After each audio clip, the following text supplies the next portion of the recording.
आगे बढ़ते हैं। एनसीपी लीडर नवाब मलिक ने बीजेपी हुकूमत पर निशाना साधा है। नवाब मलिक ने यूपी हुकूमत से पूछा कि ऑपोजिशन लीडरों को लखीमपुर खीरी जाने से क्यों रोका जा रहा है, हुकूमत क्या छुपा रही है। मंत्री के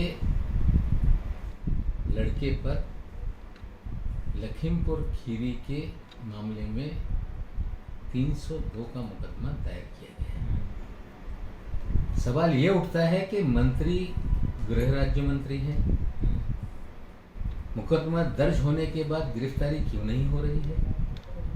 क्या देश का गृह मंत्री हत्या करवाएगा, लोगों को उकसाएगा, तो उनके लिए कोई अलग कानून है कि उसकी गिरफ्तारी नहीं होगी?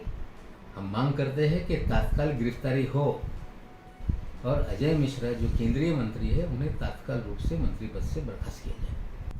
जिस तरह से उत्तर प्रदेश में विपक्ष के नेताओं को लखीमपुर खीरी जाने से रोका जा रहा है, चाहे वो कांग्रेस के नेता राहुल गांधी हो, प्रियंका गांधी हो, या मुख्यमंत्री हो, या आम आदमी पार्टी के नेता हो, समाजवादी पार्टी के नेता हो, हमें लगता है कि क्या ऐसी चीज़ है जो बीजेपी छुपाना चाहती है। लोगों को डिटेन किया गया है, किन धाराओं में डिटेन किया गया ये नहीं बताया जा रहा है, और प्रधानमंत्री कह रहे हैं कि योगी जी बहुत अच्छा काम कर रहे हैं। उनके ही पद चिन्ह पे चलकर सारे नियम कानून को ताक पर रखकर विपक्ष के लोगों को नाजायज फंसाया जाता है, झूठे मुकदमे दायर किए जाते हैं, पत्रकारों को जेल में ठूसा जाता है और मंत्री द्वारा लोगों की हत्या की जाती है।